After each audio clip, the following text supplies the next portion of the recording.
ये सच्ची घटना है। उत्तर प्रदेश का एक जिला है हमीरपुर। हमीरपुर का ही एक कॉलोनी लगती है PWD कॉलोनी, 3 फरवरी 2024 की शाम की।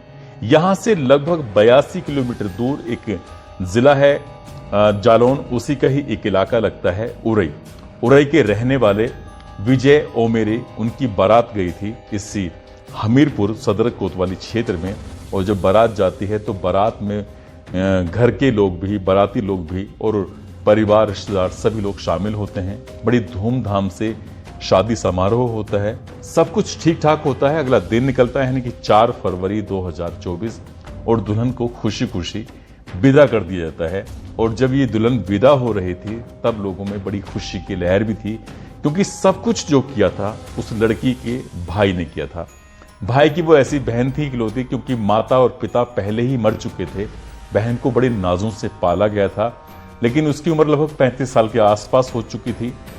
अब लड़की जब ससुराल जाके विदा हो जाती है, पहुंच जाती है, तो वहां जाने के बाद उसकी जो शादी की पहली यानी कि सुहागरात की पहली जो रात होती है, वो रात उतनी भयानक हो जाएगी, उस लड़की ने इस बात की कभी कल्पना नहीं की थी। जो दूल्हा होता है वो सॉफ्टवेयर इंजीनियर होता है, उसकी भी उम्र लगभग 35 साल के आसपास होती है। शायद स्ट्रेस की वजह से या उसे खुद पर भरोसा नहीं था, तब भी अपने दोस्तों से कुछ ऐसा मशवरा लेता है, दोस्तों से बातचीत करता है। बातचीत करने के बाद सीधा अपनी बीवी के पास जाता है और कुछ खा लेता है। शक्तिवर्धक उसने गोलियां खाई और गोली खाने के बाद वो अपनी पत्नी के पास जाता है और उसके साथ सुहागरात मनाने की कोशिश कर रहा था। लेकिन पूरी रात निकल जाती है, वो अपनी पत्नी के साथ कुछ इतना गंदा, इतना घिनौना कृत्य करता है जैसे कि कोई हवस का पुजारी होता है और वो किसी लड़की या किसी महिला के साथ बलात्कार करता है। पूरी रात वो अपनी बीवी के साथ कभी प्राकृतिक कभी अप्राकृतिक यौन संबंध बनाता है। और जब उसकी पत्नी ने विरोध किया कि ये सब क्या कर रहे हो, तो उसने अपनी पत्नी को पहली ही रात में उस दरिंदे ने उसको पीटा भी, डांटा भी, मारा भी। लेकिन वो अपनी जब तक उसकी हसरत पूरी नहीं हो रही थी तब तक वो उसके साथ ऐसे ही गंदा और घिनौना कृत्य करता चला जाता है। पहली रात थी, वो उसकी पत्नी विरोध भी नहीं कर पाई। पत्नी का नाम आरती ओमेरे होता है। आरती ओमेरे इस बात का विरोध नहीं कर पाए कि क्योंकि पहला दिन है, ससुराल में कुछ कहेगी तो शायद किसी को बुरा भी लग सकता है। और कहते हैं कि ये तो सब एक प्रक्रियाएं होती हैं, उस प्रक्रियाओं से गुजरना ही पड़ता है। अगला दिन निकलता है। दिन निकलने के बाद वो उसकी तबीयत थोड़ी बिगड़ने लगती है, उसे उल्टियां होने लगती हैं। वो समझ नहीं पा रही थी कि उसे हुआ क्या है। एक फॉर्मेलिटीज के तौर पर जो छोटी मोटी कुछ डॉक्टर को बुलाकर दवाइयाँ दिलवानी थी वो दिलवा दी। फिर एक और रात आती है। जब दूसरी रात आती है, दूसरी रात में भी कुछ उसके साथ ठीक वैसे ही होता है जैसा पहली रात हुआ था। दूसरी रात में भी शक्तिवर्धक गोलियों का प्रयोग किया गया और उसके बाद फिर उसके साथ वही शारीरिक संबंध बनाए गए। उसने विरोध भी किया, लेकिन विरोध उसका कुछ काम नहीं आ रहा था और उसके साथ जैसे घिनौना गंदा कृत्य हुआ, प्राकृतिक अप्राकृतिक उसके साथ यौन संबंध बनाए गए और उसको बहुत बुरी तरह से प्रताड़ित भी किया गया। दूसरी रात भी उसकी हालत बिगड़ने लगती है। ससुराल में वो उसका दूसरा दिन था, इसलिए अपनी जिंदगी से जुड़ा हुआ जो सच उसके सामने हो रहा था, पहली रात दूसरी रात वो समझ नहीं पा रही थी किससे करे क्या ना करे। दूसरी रात भी निकल जाती है, फिर तीसरी रात में भी कुछ इसके साथ यही होता है। और दूल्हा उसको जितना जी चाह रहा था उसके साथ प्राकृतिक अप्राकृतिक यौन संबंध बनाकर अपनी हवस को वो पूरी कर रहा था। उसकी पत्नी के साथ क्या हो रहा है उसको बिल्कुल नहीं पता, जबकि उसकी पत्नी के जो आंतरिक अंग थे वो डैमेज भी हो रहे थे।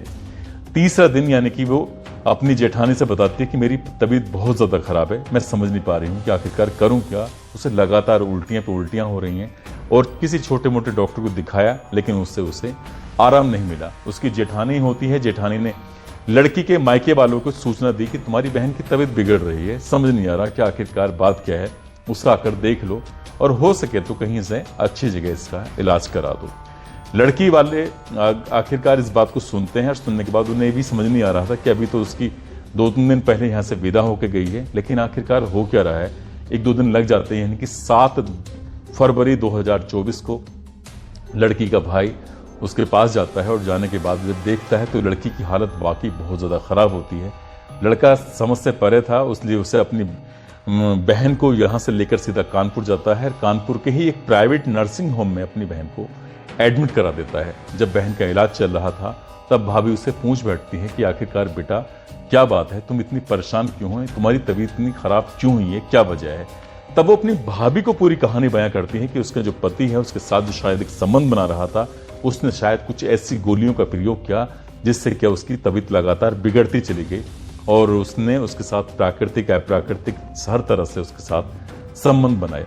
डॉक्टर ने इलाज तो शुरू कर दिया था 8 फरवरी 2024 को, और इलाज जब शुरू होता है तो जैसे जैसे वक्त आगे बढ़ रहा था वैसे वैसे उस लड़की की हालत ज्यादा बिगड़ती चली जा रही थी।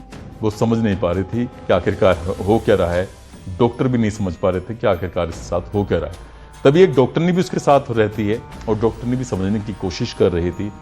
10 फरवरी 2024 की दोपहर लगभग 3:30 के आसपास इस दुल्हन ने हमेशा हमेशा के लिए दम तोड़ दिया और वो मर जाती है।